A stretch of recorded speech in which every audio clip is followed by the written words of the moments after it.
Ryan? Someone else? Oh, sorry. Yeah. If you're doing this, no. I have a lot of trouble with this document. And it comes from what is the reference point. You know, the reference point, when you are putting in the words non, a lot of the time that just gets stripped. So you have assertive and violent and resistance, and this is not the collaborative approach that's going to be generating an inclusive movement. It's not going to get the attention and the support of the 1% other than to go, you know, be ready with your arms, be ready with your police. It's how are you going to be talking about the problems when you're talking about nonviolence? That's kind of where I say the reference is not on the problems, the reference is now on what we can create. You know, and the problems are already created. We need to focus on the problems as much as how we're going to get there. So I think in terms of speaking positively on, you know, we're going to take a loving approach is speaking positively, and it's the opposite of nonviolent or the opposite of violence. I'm going to try and bring this at 3 o'clock, so we have another 8 minutes. We can keep talking. I think that it's like, with the G20 as a reference, it's really important that we all maintain that, like, we can do a lot of things, and we should be saying, I don't speak for Occupy Peterborough, I don't act for Occupy Peterborough, but this is what I believe, this is what I'm going to do. And yeah, not being part of a group, but being part of a network that supports is good, and it frees us up a lot more. And it also, being in a movement as opposed to a group, can keep people out of a criminal conspiracy, which is something that we can get ourselves into if we come to consensus on blocking the road out there, right? Or going to do a sit-in. It's on video, it's online. Our twinkling fingers agree to do X documented criminal conspiracy. So, less group, more movement, more autonomous actions, more I do not speak for Occupy Peterborough, I only represent myself. And then when X person feels as though it's appropriate to go and do X crazy shit, they did that by themselves, and and we don't have to shun them, right? Okay. And we can say, if your heart was in the right place when you did X, then by all means, like, you go with your conscience. I've got something to say. It's coming out of the circle. Okay. Is that okay? Yeah. All right, so Mark had a point.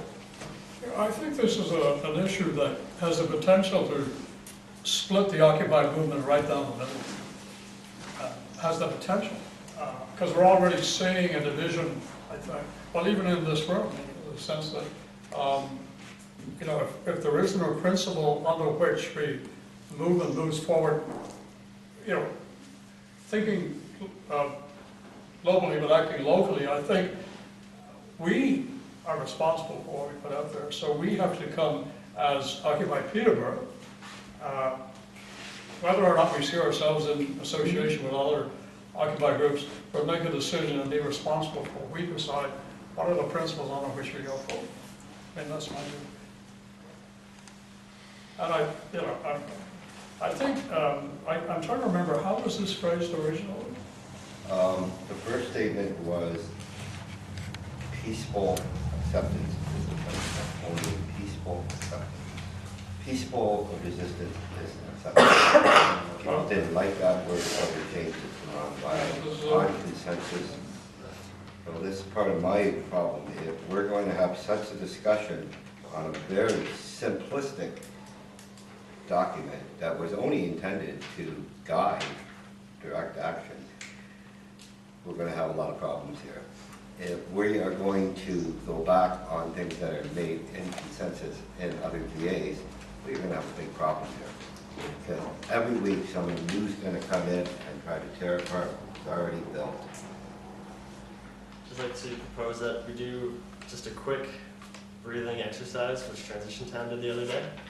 Just a vibe check, and this is something that we do in nursing as well, just to kind of de-stress, and it's to maximize your oxygen intake. So what you do is you breathe out, you breathe in, but then right when you get to the top, you breathe in again, and then you breathe out. The first time can be a little tricky. All right. Yeah. Because you don't notice that you don't actually use your lungs to their full potential.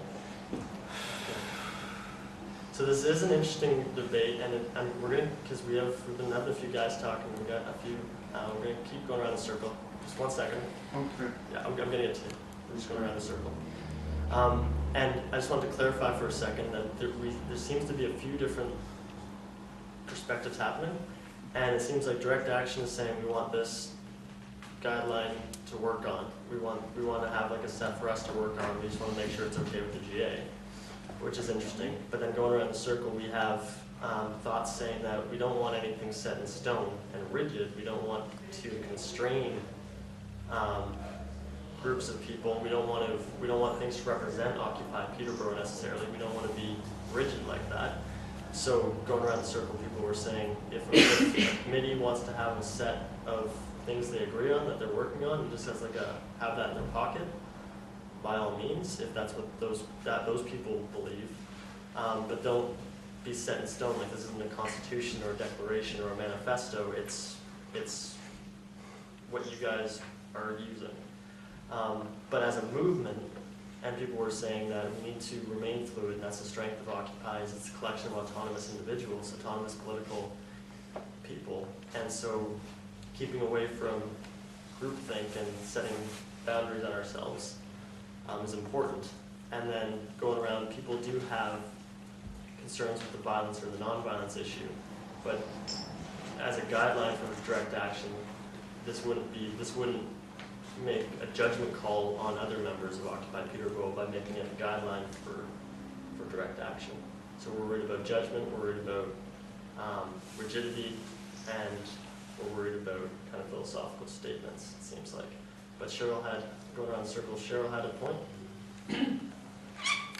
Some of you know Kenny Hone. Kenny Hone wrote a very, very good piece on this topic. And I referenced it the other day in preparation for this meeting. And it goes back into the history of a group that has probably some of the deepest experience, deep human experience of putting their lives on the line around the issue of violence and nonviolence, and that's the Quakers. These people are hanged and drawn and quartered and jailed and everything on the principle of nonviolence. And what Kenny suggests in his pamphlet is, it's a summary of the Quaker stance on this, which has to do with something like what Miles was saying around, as a community, we totally reject, and I notice I use the word community, that's different than a movement, it's different than a group. We totally reject violence, but if any of our members or any of the people we love feels that they must choose this way, and we have to discern then whether we support the cause that they are going to put their violent action into. Cause, not the individual? The individual, it's up to the individual Quaker then to decide, and I think I heard this in what Miles was saying, right? That the individual member of the Occupy movement would then have to decide whether they would participate, support the individual, the cause, and the manner of doing that. Because we can never predict what, in each situation, what the manner of support or action would be.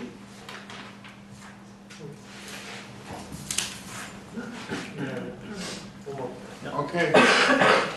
In my estimation of things, I've been in the system for 25 years. They get you down all the time. They think they know it better than you do. And the thing is, I'm not against using violence, but I don't like using violence if you don't have to. If you can go about peaceful measures, go about peaceful measures, because that always gets them in the end. violence works only if you have to. If one of us have to defend each other and they try to take us down, then we all got to go down. And basically, I don't think we're helping ourselves just sitting here having these meetings talking about it. The answers are out there.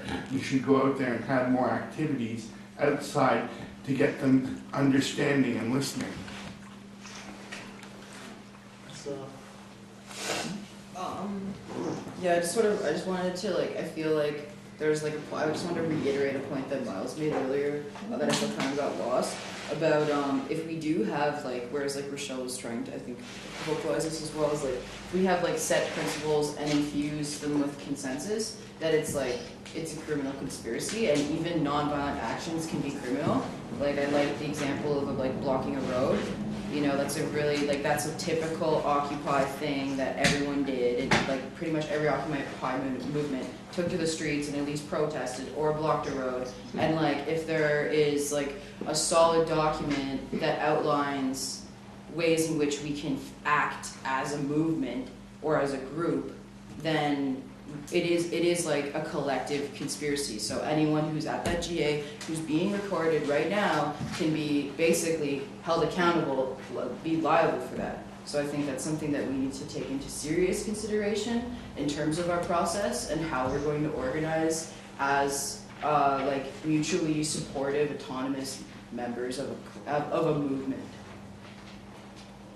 point of process. Because the original proposal was on ratifying this document, and it's 303 now. So the original proposal was on ratifying number 3 of this document, but I would like to ask Paul if as a community, or as a movement, as a GA, making the statement that committees, that we are all autonomous political individuals who can make our own decisions and choices. But in terms of this document and future documents, committees and groups within Occupy Peterborough can form kind of these non-binding guidelines as they see fit, what they want to record or what they want to create. But it's not something that the GA or this movement is necessarily needs to ratify. Does that sound correct? It's something that, like, these documents, they're not documents of Occupy Peterborough, they're documents that autonomous individuals have collaborated on and are going to use as a tool, but not necessarily representative of the movement. For that to work, then, for instance, when there is an action happening from the Direct Action Committee, they would need to explicitly say to the media and the public that the actions of the Direct Action Committee of Occupy Peterborough do not represent the thoughts or actions of all of the Occupy Peterborough movement, right? Leaves us in a space where we'd have to do some serious clarification, but I think that that's possible. I think that statement clear, very first, design principles and values for direct action only. I don't think the media will see that as clear at all, and I really don't think that it's possible for specifically the action committee to not seem as though it's representing the whole group, with that being really spelled out. I completely respect your opinion and I see it totally, but that makes me very nervous that now we can't even develop a central message or any PR stuff to try to educate people on the street because of that same ideology. Yeah, it's going to get into a tricky spot where what can we create then, or what, going around the circle again.